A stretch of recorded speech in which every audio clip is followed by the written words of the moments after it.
La volonté de Dieu est éternelle, comme Dieu lui-même est éternel dans la très sainte Trinité.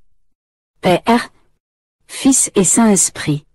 Lorsque Dieu a décidé de son œuvre, que nous connaissons par la révélation et l'expérience personnelle de Dieu, en tant que personne appelée à exister à partir du néant et à vivre dans la volonté de Dieu, l'histoire de la volonté de Dieu dans le royaume de la création, de la rédemption et de la sanctification a commencé en même temps. Le but ultime est le royaume universel de la volonté divine comme au ciel, sur terre, partout et en tout, comme il était au commencement quand Dieu créa l'homme à son image et ressemblance.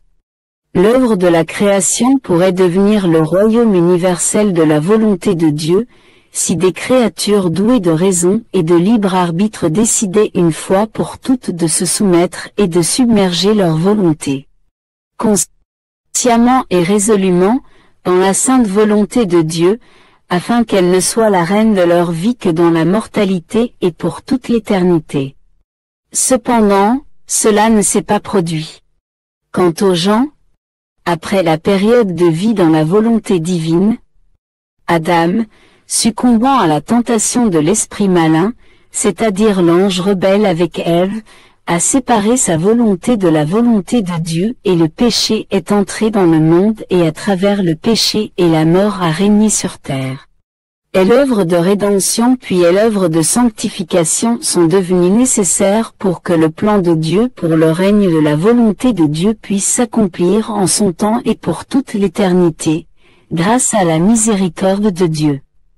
Dans ce but, Dieu a décidé de choisir Marie et Luisa, afin que le Fils de Dieu incarné, Jésus-Christ, règne comme au ciel et sur la terre, car lui-même a reçu le pouvoir au ciel et sur la terre, lorsqu'il a accompli l'œuvre de rédemption, comme Dieu homme, et il a envoyé du Père céleste le Saint-Esprit promis pour accomplir l'œuvre de sanctification en l'Église du Christ par les saints sacrements parmi ceux qui croient en l'Évangile du Christ. Par son fiat, la Vierge Marie a permis non seulement l'incarnation du Fils unique de Dieu, mais dans toute sa vie terrestre a permis à la divine volonté de régner en sa personne, de sorte qu'elle est devenue la première fille de la volonté de Dieu et en elle a pris le royaume des cieux et de la terre et toutes les choses visibles et invisibles, créées par Dieu à partir du néant. Cela s'est fait grâce à l'humanité de Jésus-Christ, qu'elle a enfanté dans son cœur saint et immaculé, puis dans son sein de Mère de Dieu, par l'Esprit Saint dont elle est devenue l'épouse. La deuxième femme susmentionnée, dont le nom de baptême Luisa, elle a été, comme tous ceux qui lisent ces mots, surprise par l'histoire même de son union mystique avec Jésus-Christ dans les saints sacrements. La servante de Dieu, Luisa, la petite fille de la divine volonté, est l'être que Jésus a choisi pour faire naître en elle son idéal, son décret éternel.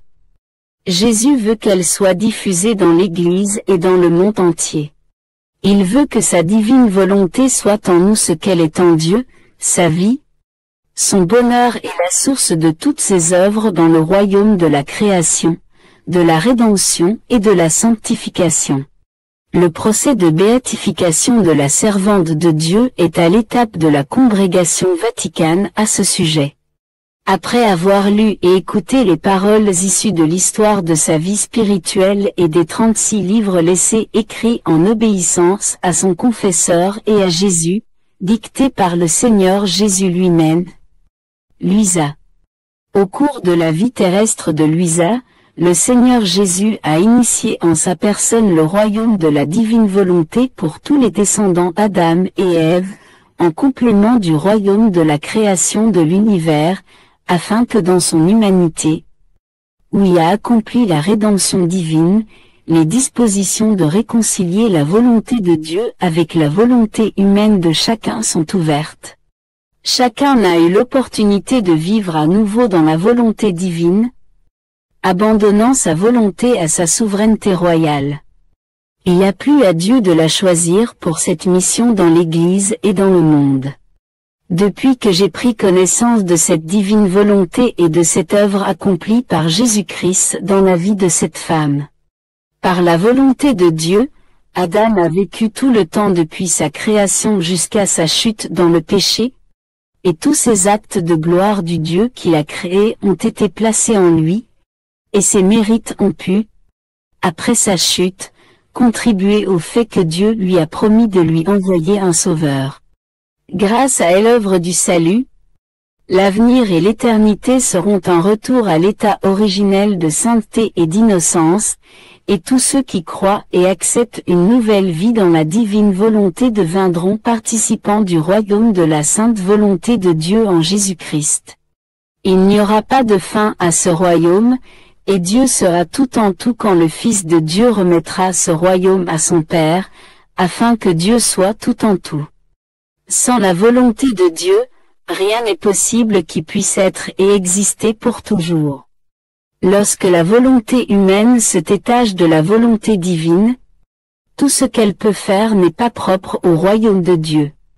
La prière, Notre Père, et les paroles « Viens, ton royaume, que ta volonté soit comme au ciel, aussi sur la terre » est alors le seul salut, de sorte qu'avec la repentance et la pénitence, et l'acceptation de la grâce de la rédemption dans le Saint-Sacrement, l'homme peut revenir à l'unité de sa volonté avec la volonté de Dieu. Fiat de la divine volonté. La vie de Luisa Piccarreta. Naissance. Luisa Piccarreta est née dans une famille pauvre à Corato près de Bari dans le sud de l'Italie le 23 avril 1865, le dimanche après Pâques. À l'occasion de la canonisation de Sœur Faustine Kowalska, le 30 avril 2000, le pape Jean-Paul II a nommé officiellement dans l'Église ce dimanche après Pâques, le dimanche de la miséricorde, conformément au vœu de Jésus exprimé à Sœur Faustine.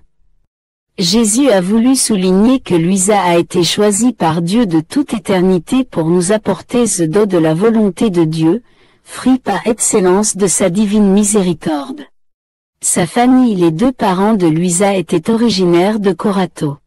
La famille avait 5 filles qui vivaient de l'agriculture. Son père et sa mère moururent en mars 1907, à 10 jours d'intervalle. Luisa avait alors 42 ans. Luisa décrit ses parents comme des anges de chasteté. Ils faisaient très attention à ce que leurs enfants n'entendent rien. Le mensonge, l'hypocrisie, le mensonge n'ont pas eu lieu chez eux. Les parents étaient vigilants envers leurs enfants et ne les présentaient jamais à personne, gardant toujours la famille unie. Amour jaloux pour Jésus.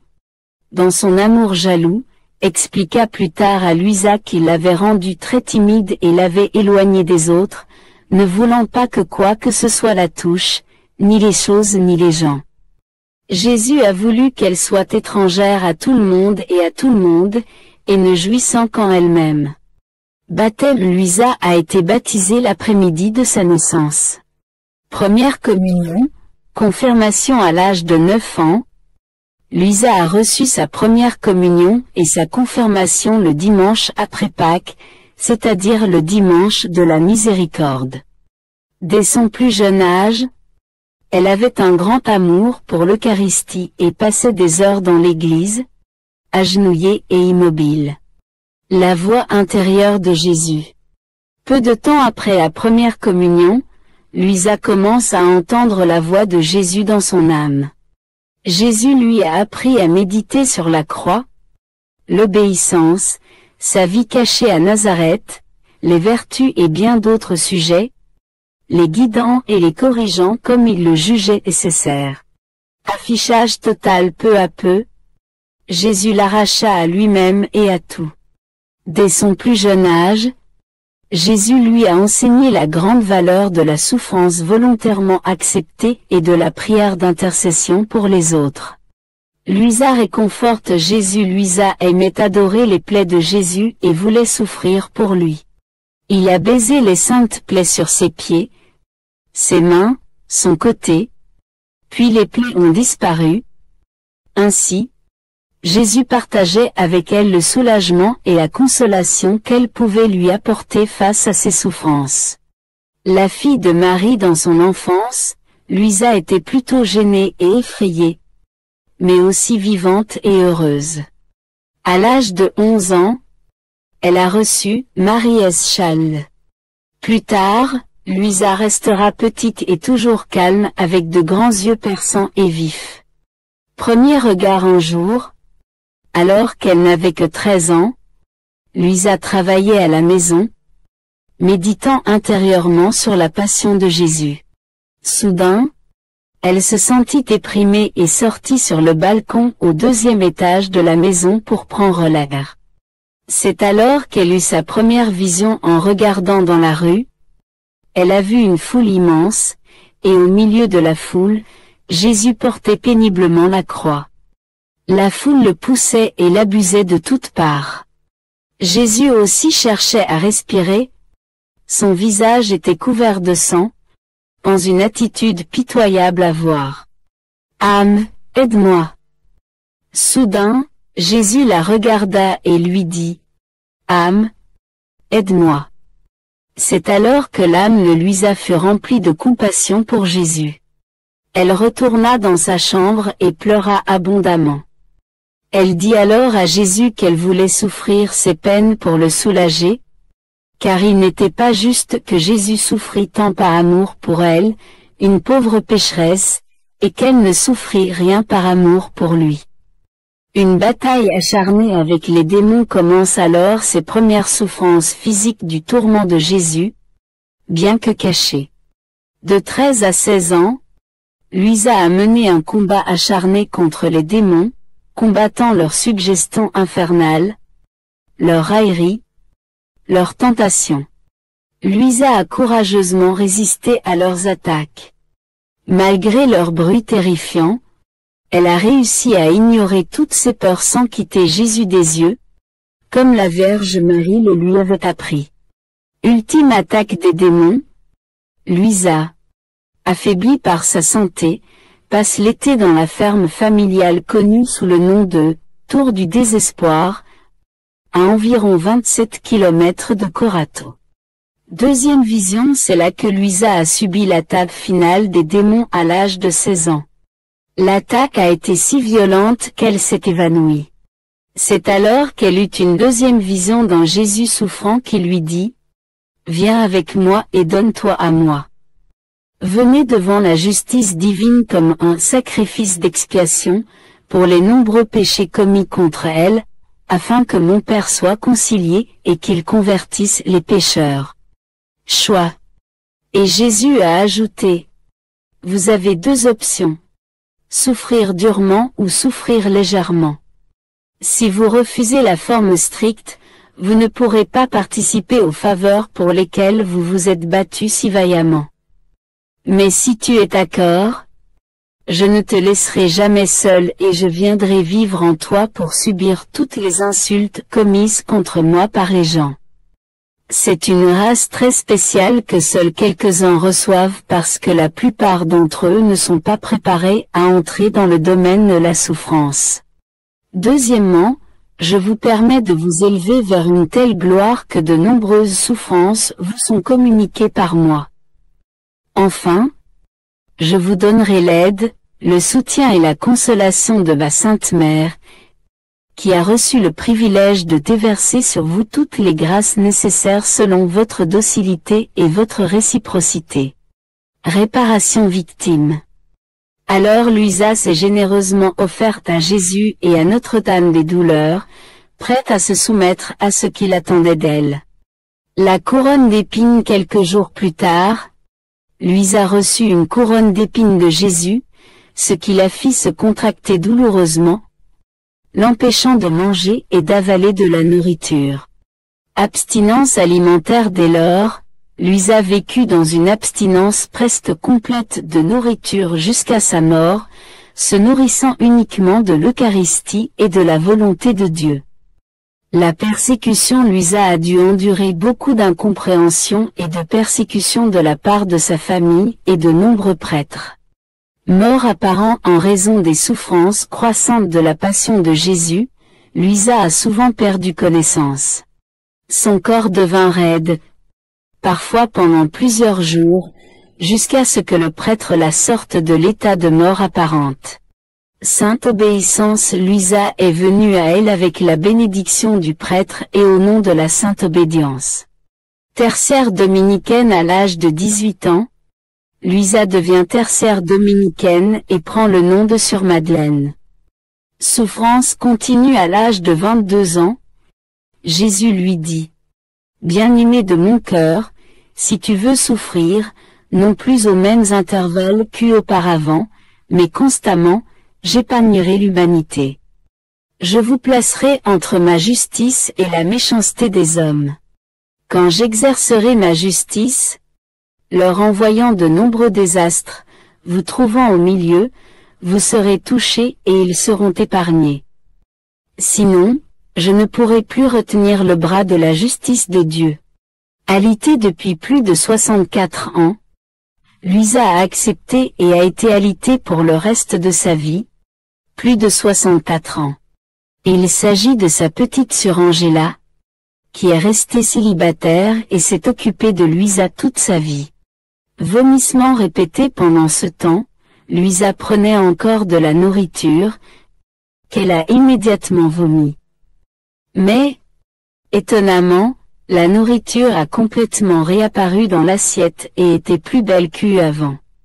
Douleur spirituelle indescriptible. Luisa a également souffert de douleurs spirituelles indescriptibles, en particulier l'absence de Jésus, qu'elle ressentait douloureusement.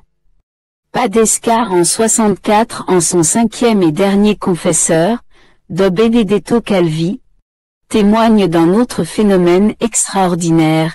Durant les 64 années où elle a été alitée, elle n'a jamais eu d'escar. Le mariage mystique de Luisa ne s'est jamais marié. À 23 ans, elle reçoit la grâce d'un mariage mystique le 16 octobre 1888. Luisa crucifiée n'est jamais devenue religieuse, comme elle le voulait, mais Jésus lui a dit qu'elle était une vraie religieuse de son cœur. Le dos de la divine volonté le 8 septembre 1889. 11 mois plus tard, ce mariage fut renouvelé au ciel en présence de la Sainte Trinité. C'est à cette occasion que Luisa a reçu pour la première fois le don de la divine volonté. Les noces de la croix. Peu de temps après avoir rencontré Luisa, le bienheureux Annibale di Francia, son remarquable confesseur et censeur de ses œuvres, écrit à son sujet: bien qu'elle n'ait aucune connaissance humaine, Luisa sait à peine lire et écrire, elle est douée. La sagesse et les enseignements des saints. Sa façon de parler rayonne de lumière et de confort, brillante de nature. Les études formelles qu'elle a suivies dans sa jeunesse se sont limitées à sa première année. Solitaire, cachée, inconnue parmi ses traits de caractère, il faut noter que Luisa aimait la discrétion et le flou, et avait une grande disposition à obéir. Le bienheureux Annibale di Francia ajoute: elle veut être seule, cachée, inconnue. Pour rien au monde, Luisa ne voudrait que son intimité et sa connexion avec Jésus soient rendues publiques, surtout de son vivant. Si Jésus lui-même ne l'avait pas demandé. Elle a toujours montré la plus grande obéissance d'abord à Jésus, puis à ses confesseurs, que Jésus lui-même lui avait confiés. Cette disposition l'a conduit à traverser des périodes douloureuses où elle ressentait cruellement le conflit entre ses inclinations naturelles et les exigences de sa mission, que Jésus désirait. On pourrait dire que pendant 40 ans, elle-même a commis des violences en ce lieu, partageant les souffrances de Jésus. Pour sauver des âmes, se montrant extrêmement généreuse, presque inhumaine, du moins incompréhensible. On imagine mal l'oubli de soi aller plus loin que celui de Luisa. 5 confesseurs dès sa jeunesse et tout au long de sa vie. Louise a été nommée 5 confesseurs nommés par différents archevêques de son diocèse, qui l'ont accompagné jusqu'à sa mort. Ginero di Ginero, curé de la paroisse de Saint-Joseph, était son troisième confesseur en 1898 à 1922. C'est lui qui lui a dit, par obéissance, d'écrire tout ce qui s'est passé entre Jésus et elle au fil des jours. Chaque jour, une messe était célébrée dans la chambre de Luisa, ce qui était vraiment spécial à cette époque. C'est le pape Pie X qui lui a donné cette permission. Les rideaux autour de son lit sont restés fermés pendant plus de 2 heures après la Sainte Communion alors qu'elle faisait Thanksgiving. La mort de Luisa Louise est revenue à la maison du père à l'âge de 80 ans le 4 mars 1947, après avoir souffert d'une pneumonie pendant 2 semaines. C'est la seule maladie dont elle a souffert dans sa longue vie. Sa mort a été marquée par des phénomènes extraordinaires. En raison de tant d'expériences en dehors du corps de son âme tout au long de sa vie, il a fallu 4 jours au médecin pour qu'elle soit vraiment morte. Comme d'habitude, Luisa était assise bien droite sur son lit avec les 4 oreillers derrière elle. Luisa ne s'est jamais appuyée sur eux parce qu'elle n'avait pas besoin de dormir. Il était impossible de l'étendre même avec l'aide de quelques personnes. Seule sa colonne vertébrale était raide. Par conséquent, il était nécessaire de construire une tombe spéciale en forme de L, contrairement à la raideur habituelle de son corps, alors qu'elle voyageait avec Jésus la nuit à travers le monde et à travers les âges. Maintenant son corps était souple. Les médecins pouvaient sans effort bouger la tête dans toutes les directions, lever les bras, plier les poignets et garder les doigts souples. Ils ont ouvert ses paupières et ont constaté que ses yeux étaient toujours brillants et couverts. Luisa semblait être encore en vie ou simplement endormie. Après de nombreux examens, les médecins ont finalement annoncé son décès. Elle est restée ainsi pendant 4 jours sur son lit de mort sans aucun signe de décomposition, bien qu'il n'ait été embaumé d'aucune façon. Maintenant son corps était flexible. Les médecins pouvaient sans effort bouger la tête dans toutes les directions, lever les bras, plier les poignets et garder les doigts souples. Ils ont ouvert ses paupières et ont constaté que ses yeux étaient toujours brillants et couverts. Luisa semblait être encore en vie ou simplement endormie. Après de nombreux examens, les médecins ont finalement annoncé son décès. Elle est restée ainsi pendant 4 jours sur son lit de mort sans aucun signe de décomposition, bien qu'elle n'ait été embaumée d'aucune façon. Maintenant son corps était flexible.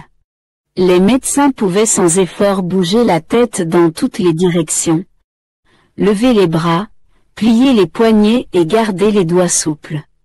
Ils ont ouvert ses paupières et ont constaté que ses yeux étaient toujours brillants et couverts. Luisa semblait être encore en vie ou simplement endormie. Après de nombreux examens, les médecins ont finalement annoncé son décès. Elle est restée ainsi pendant 4 jours sur son lit de mort sans aucun signe de décomposition, bien qu'elle n'ait été embaumée d'aucune façon. Ils ont ouvert ses paupières et ont constaté que ses yeux étaient toujours brillants et couverts. Luisa semblait être encore en vie ou simplement endormie. Après de nombreux examens, les médecins ont finalement annoncé son décès. Elle est restée ainsi pendant 4 jours sur son lit de mort sans aucun signe de décomposition, bien qu'elle n'ait été embaumée d'aucune façon. Ils ont ouvert ses paupières et ont constaté que ses yeux étaient toujours brillants et couverts. Luisa semblait être encore en vie ou simplement endormie. Après de nombreux examens, les médecins ont finalement annoncé son décès. Elle est restée ainsi pendant 4 jours sur son lit de mort sans aucun signe de décomposition, bien qu'elle n'ait été embaumée d'aucune façon. Histoire des écrits de Luisa Piccarreta de Ginero di Ginero. Le 3e confesseur de Luisa Piccarreta est resté dans son ministère pendant 24 ans. Reconnaissant les miracles du Seigneur dans son âme, Il ordonna à Luisa d'écrire tout ce que la grâce de Dieu opérait en elle. Toutes les raisons d'échapper à l'obligation d'écrire étaient vaines pour Luisa. Même ses capacités littéraires limitées n'étaient pas une raison suffisante pour l'excuser d'écrire.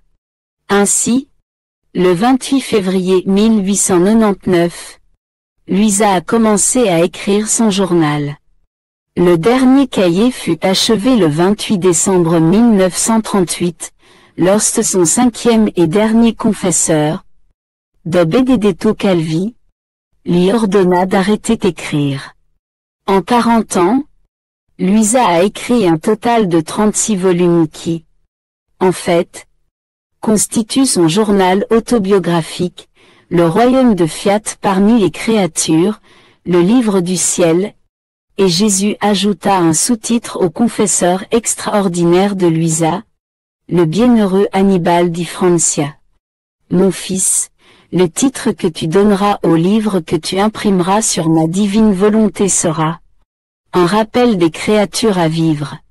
Le rang et le but pour lesquels ils ont été créés par Dieu.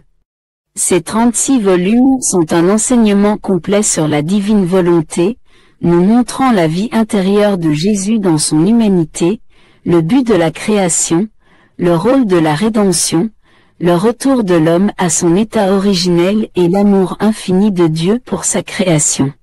Je m'arrêtai ensuite à la descente du Verbe sur la terre. J'étais prise de pitié en le voyant seul.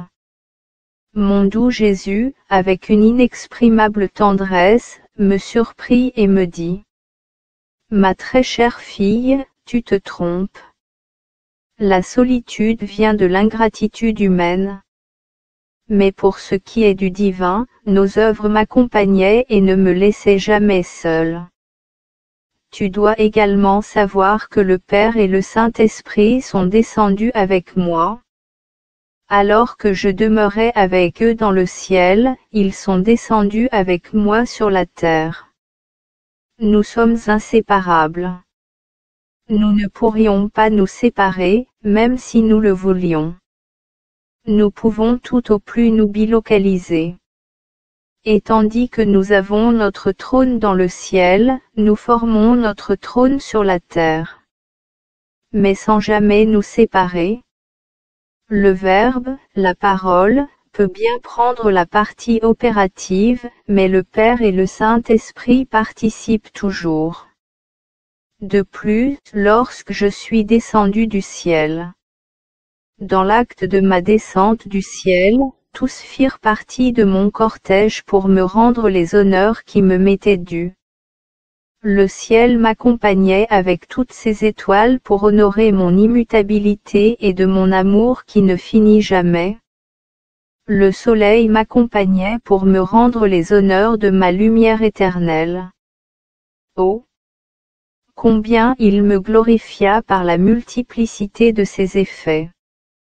Je peux dire qu'il me faisait un berceau de sa lumière. Et avec sa chaleur, il me disait dans un langage muet. Vous êtes la lumière, et je vous honore, je vous adore et je vous aime de la lumière même dont vous m'avez créé.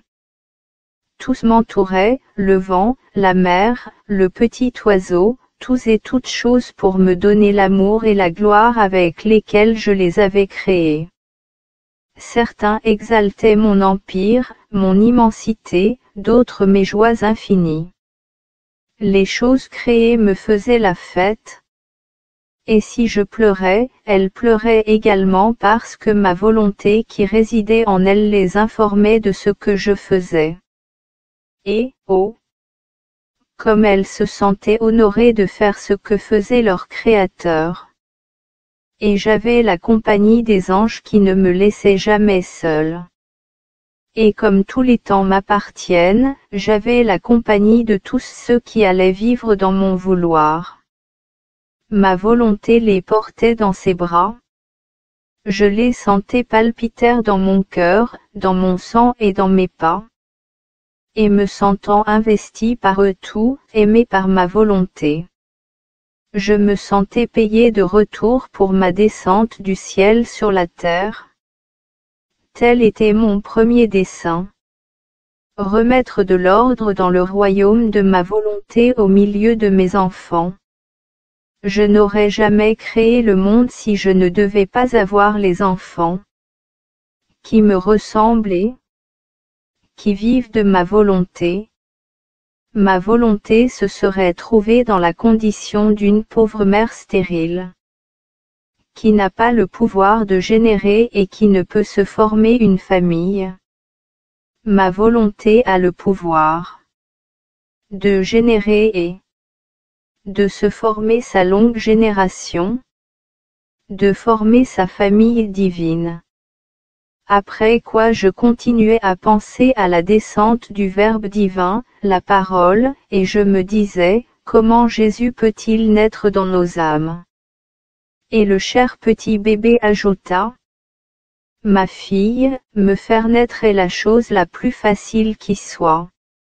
De plus, nous ne savons pas faire des choses difficiles. Notre puissance rend tout facile. Pourvu que la créature vive dans notre vouloir, tout est fait. Lorsque la créature veut vivre dans notre vouloir, elle forme déjà la demeure pour ton petit Jésus. Dès le moment où elle veut commencer à faire ses actes, elle me conçoit. Lorsqu'elle aime dans mon vouloir, elle me revêt de lumière et elle me réchauffe de toutes les froideurs des créatures. Chaque fois qu'elle me donne sa volonté et prend la mienne, je m'amuse comme avec un jouet et je chante victoire pour avoir gagné le vouloir humain. Je me sens comme un petit roi victorieux. Vois-tu, ma fille, combien cela est facile pour ton petit Jésus. Parce que lorsque nous trouvons notre volonté dans la créature, nous pouvons tout faire. Notre volonté nous administre tout ce qui est nécessaire et tout ce que nous voulons pour former notre vie et nos plus belles œuvres. Mais lorsque notre volonté est absente, nous sommes bloqués. Chez certaines, c'est l'amour qui manque. Chez d'autres, la sainteté. Chez d'autres, la puissance.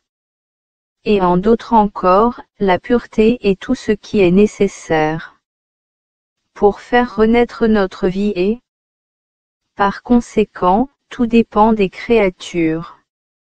De notre côté, nous nous mettons nous-mêmes à sa disposition. De plus, dans ma naissance, ma divine maman m'a préparé une belle surprise.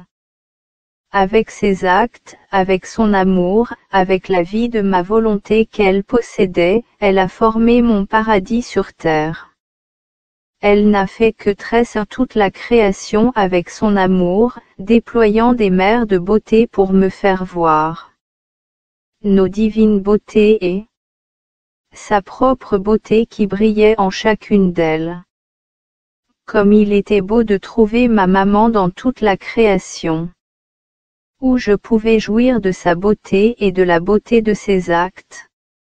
Elle déployait ses mers d'amour pour me montrer qu'elle m'aimait en toutes choses. Je trouvais en elle mon paradis d'amour.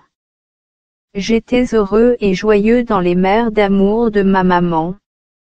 Dans mon vouloir, elle formait la plus belle musique, les plus délicieux concerts, de sorte que la musique de la patrie céleste ne manquait pas à son petit Jésus.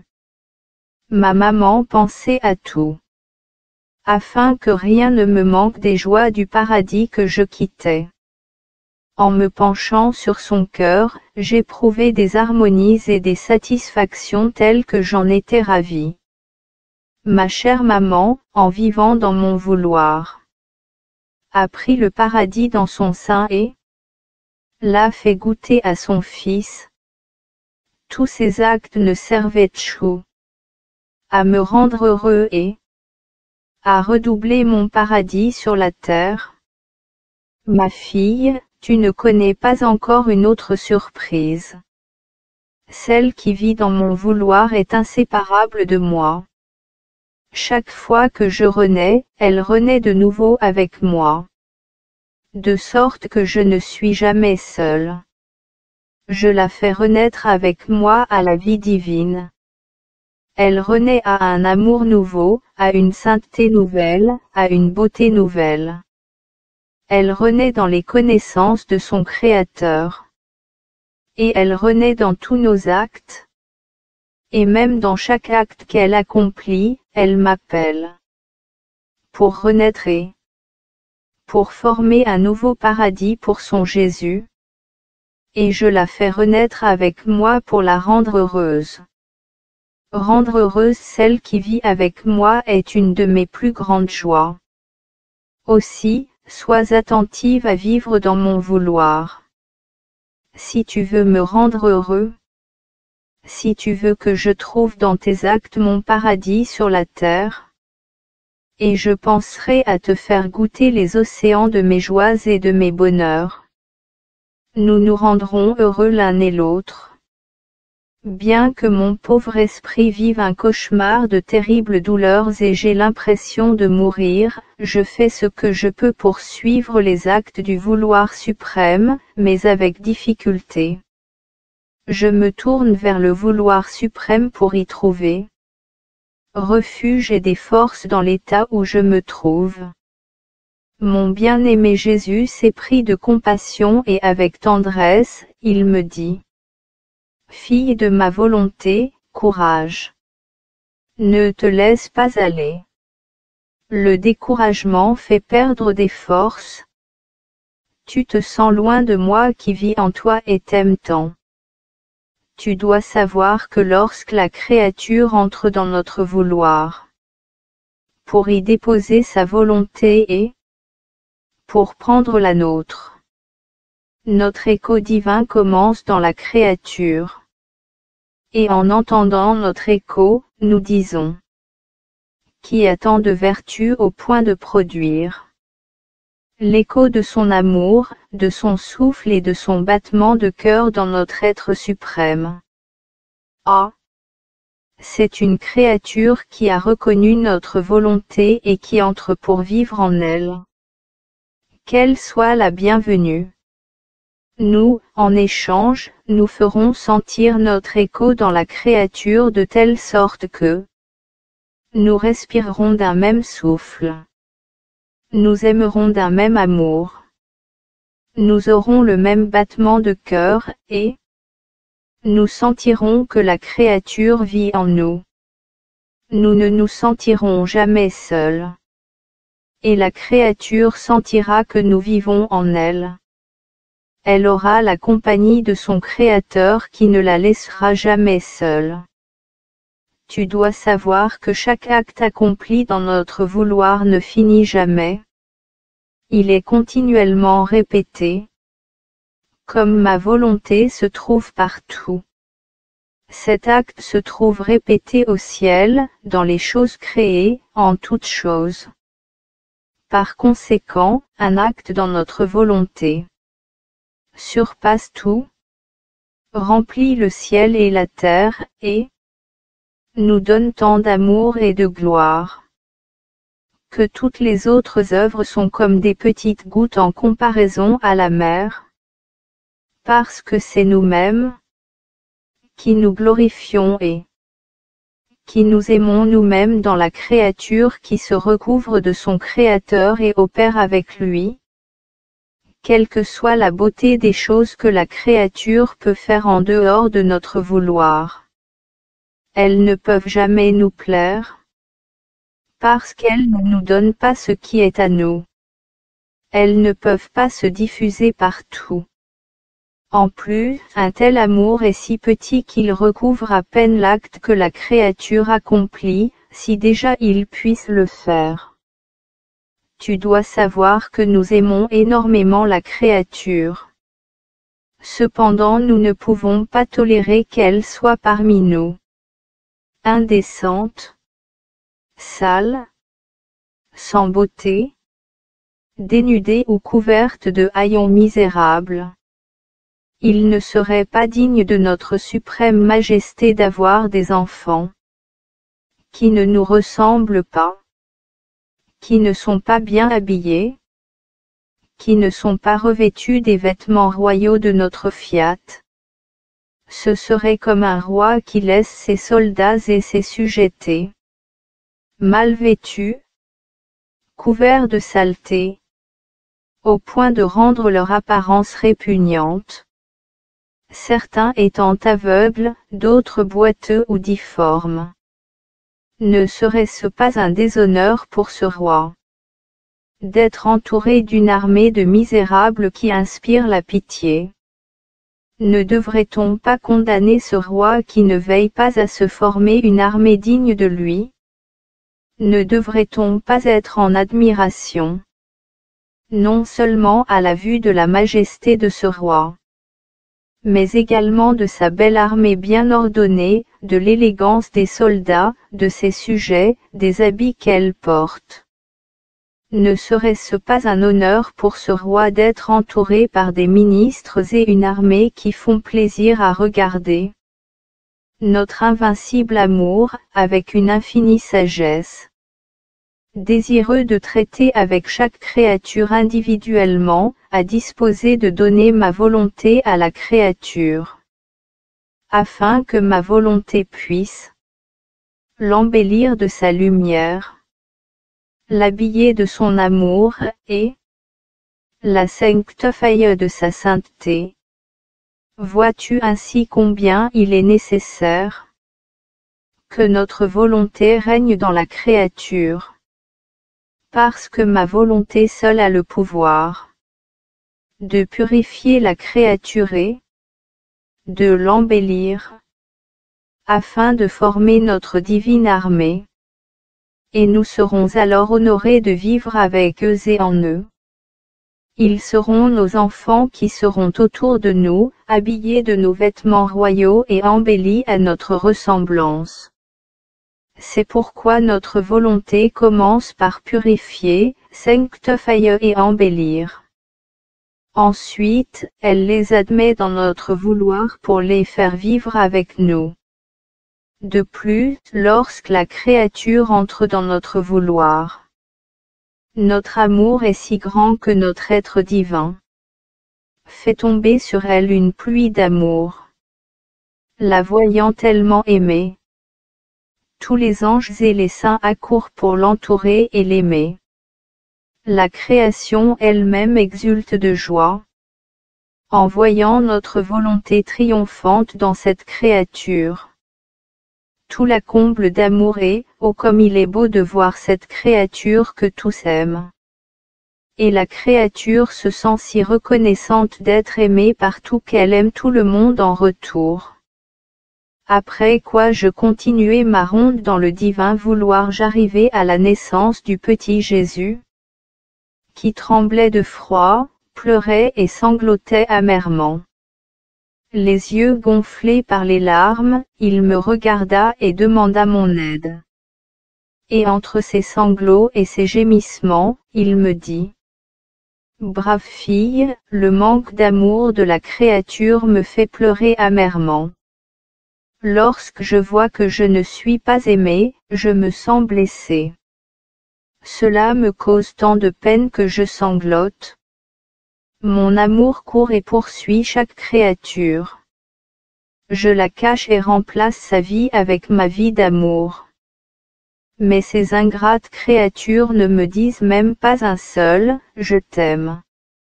Comment pourrais-je ne pas pleurer?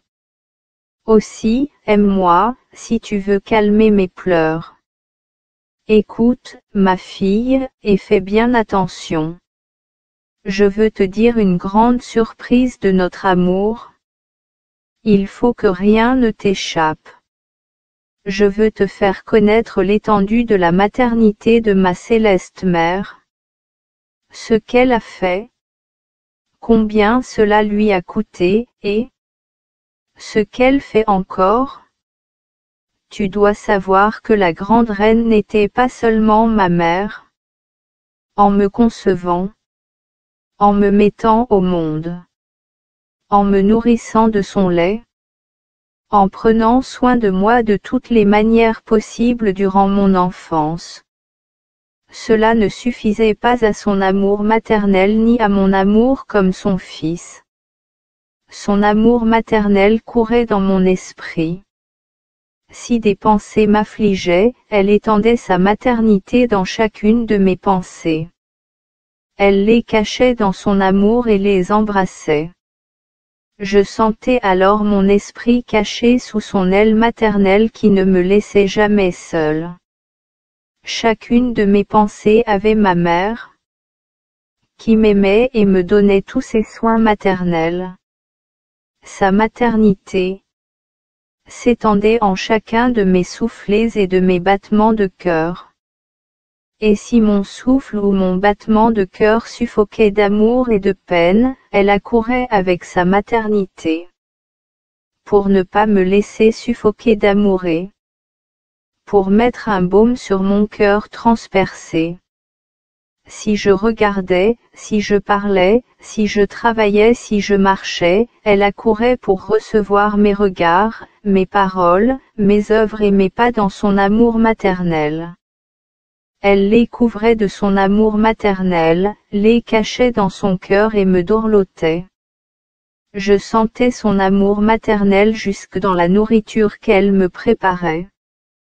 Je goûtais, en la mangeant, sa maternité qui m'aimait. Et que dire de l'expression de sa maternité dans mes souffrances? Il n'y avait pas de souffrance ni de goutte de sang que je versais où je ne sentais ma chère mère.